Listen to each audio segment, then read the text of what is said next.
नमस्कार दर्शकों, मैं वीना कपिल ज्योतिष क्योरी चैनल पर आपका हार्दिक स्वागत करती हूँ। आइए आपको ले चलते हैं सितारों की रहस्यमय दुनिया में। यहाँ पर ज्योतिष की पाठ आपके लिए ज्योतिष को सीखना अत्यंत सरल बना देगा।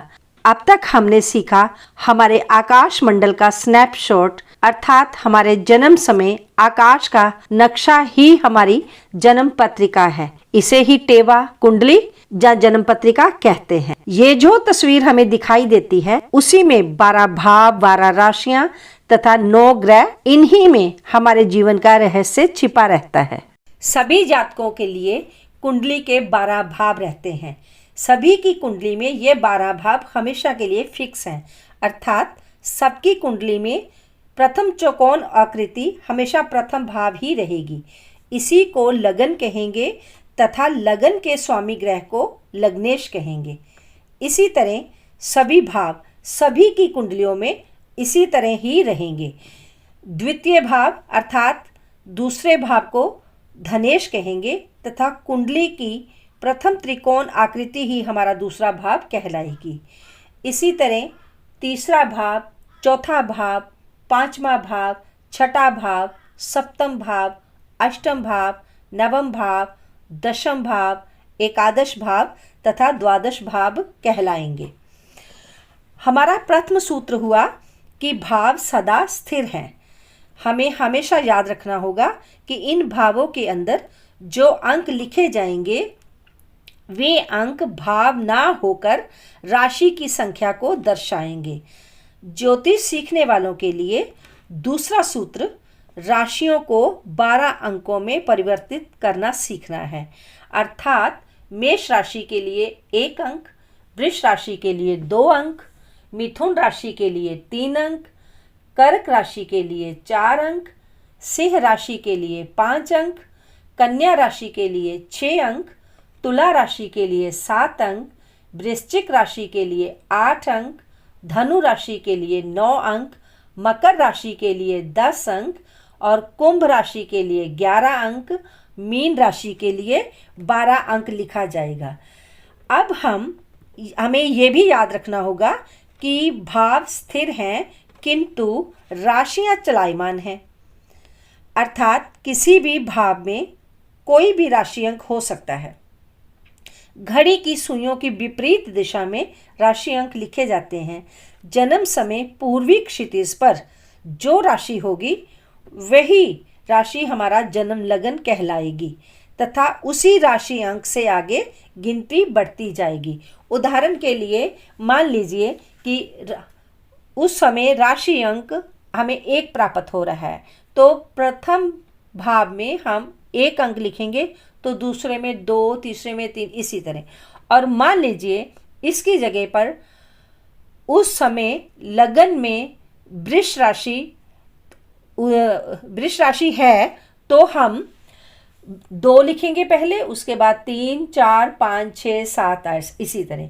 और इसके अतिरिक्त मान लीजिए किसी की उस समय लगन जो है वो मीन राशि उदय हो रहा है, मीन अर्थात 12वां, तो पहले लगन भाव में हम लिखेंगे 12 की अंक को, उसके पश्चात 1, 2, 3, 4, 5, 6 ऐसे ही अंत तक लिखते जाएंगे।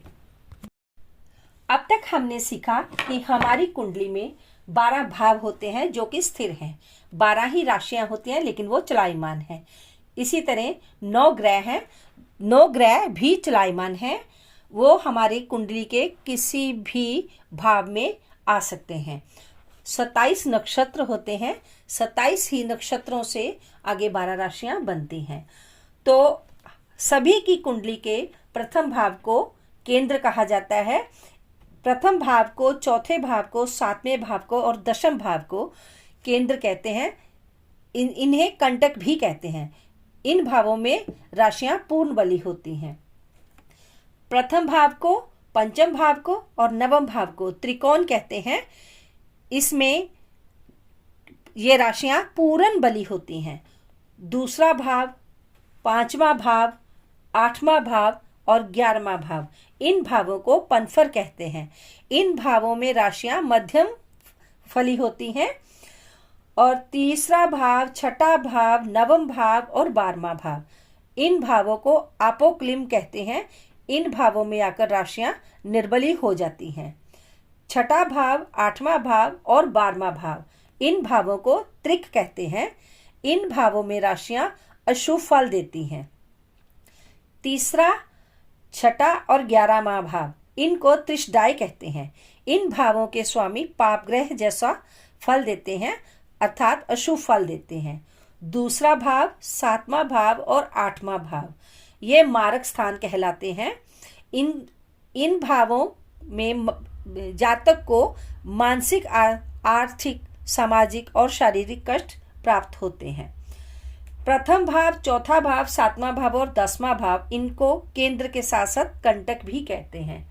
तीसरा भाव, छठा भाव, 10वां भाव, 11वां भाव, ये भाव उपचय होते हैं। पहला भाव, दूसरा भाव, चौथा भाव, पंचम भाव, 7वां भाव, अष्टम भाव, नवम भाव और 12वां भाव, इन्हें अनुपचय कहते हैं। तो इस तरह सभी की कुंडली में ये भाव इसी तरह ही रहेंगे और इनके नाम यही रहेंगे। तो सबसे प्रथम बात हुई कि सबकी कुंडली में भावों की संख्या तथा स्थान हमेशा इसी क्रम से तथा स्थिर रहेंगे, अर्थात भावों का स्थान नहीं बदलेगा। प्रथम चौकोन है उसे प्रथम भाव ही कहेंगे। दूसरे भाव को जिसमें त्रिकोण आता है उसे हम द्वितीय भाव ही कहेंगे। तीसरे भाव में फिर से त्रिकोण है, इसे भी तृतीय भाव ही कहते हैं। अब अगला चतुर्थ कोण जो है उसे चतुर्थ भाव कहेंगे। इसी तरह पंचम में त्रिकोण आएगा, छठे में भी त्रिकोण आएगा और सप्तम में फिर से चौकोन आकृति होगी। अष्टम भाव में त्रिकोण है, नवम में भी त्रिकोण है, दशम भाव में फिर से चौकोन आकृति आएगी। 11वें भाव में त्रिकोण है और 12वें भाव में भी त्रिकोण आकृति है। इन भावों में जो गिनती लिखी रहती है वह गिनती अंक राशियों को दर्शाने के लिए है, ना कि भावों की संख्या। जैसे मेष राशि को मेष राशि ना लिखकर उसके स्थान पर अंक 1 का प्रयोग करेंगे। 1 से लेकर 12 तक राशियों को उनके नाम के स्थान पर केवल अंक ही लिखा जाएगा। पृथ्वी की दैनिक गति के कारण पूर्व दिशा में लगभग 2 घंटे एक राशि रहती है। जिस समय जातक का जन्म होता है ठीक उसी समय जो राशि पूर्व में स्थित होगी उसी राशि को लगन में स्थापित कर दिया जाता है। फिर उससे आगे आने वाली राशियों को लिखते जाएंगे। प्रत्येक जन्म कुंडली में 12 कोष्ठक अर्थात 12 ही भाव होंगे। इन्हें भाव घर खाने कहा जाता है। इन्हीं 12 कोष्ठकों में 12 राशियां तथा 9 ग्रह रहते हैं। एक राशि में 2.25 नक्षत्र होते हैं। प्रत्येक नक्षत्र का मान 13 अंश और 20 कला ही होता है। कुल 27 नक्षत्र होते हैं, इसलिए कुल भचक्र का पैरामीटर 360 डिग्री हुआ।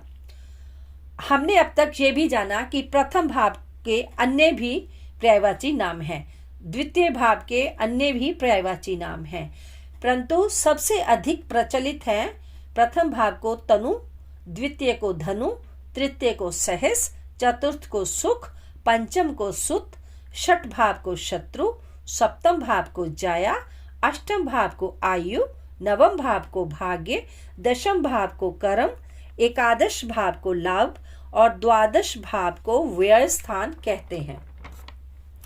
भावों के नाम इस प्रकार हैं। प्रथम भाव लगन, तो प्रथम भाव के जो भाग्यपति हैं, जो राशिपति हैं, जो उस स्थान का स्वामी है, उसे हम कहेंगे लग्नेश। तो प्रथम भाव के स्वामी हुआ लग्नेश। द्वितीय भाव का स्वामी को कहेंगे धनेश। तृतीय भाव के स्वामी को कहेंगे पराक्रमेश और चतुर्थ भाव के स्वामी को कहेंगे सुखेश। पंचम भाव के स्वामी को कहेंगे पंचमेश। छठे भाव के स्वामी को बोलेंगे षटेश और सप्तम भाव के स्वामी को बोलेंगे सप्तमेश। इसी तरह अष्टम भाव के स्वामी को अष्टमेश कहा जाता है। नवम भाव के स्वामी को नवमेश कहते हैं। दशम भाव के स्वामी को दशमेश बुलाया जाता है। 11वें भाव के स्वामी को लाभेश कहते हैं। 12वें भाव के स्वामी को व्ययेश कहते हैं। अब तक हमने ये भी जाना कि इन भावों के कुछ स्थिर कारक होते हैं। जैसे प्रथम भाव का स्थिर कारक ग्रह है सूर्य और दूसरे भाव का स्थिर कारक ग्रह है बृहस्पति। तीसरे भाव का स्थिर कारक ग्रह है मंगल। चौथे भाव का स्थिर कारक ग्रह है चंद्र और बुध। पंचम भाव का स्थिर कारक ग्रह है बृहस्पति। छठे भाव का स्थिर कारक ग्रह है शनि और मंगल। सप्तम भाव का स्थिर कारक ग्रह है शुक्र। अष्टम भाव का स्थिर कारक ग्रह है शनि। नवम भाव का स्थिर कारक ग्रह है सूर्य और गुरु। दशम भाव के स्थिर कारक ग्रह 4 हैं। वे हैं सूर्य, बुध, गुरु तथा शनि। 11वें भाव के स्थिर कारक ग्रह हैं बृहस्पति अर्थात गुरु। 12वें भाव के स्थिर कारक ग्रह हैं शनि। ओम नमः शिवाय।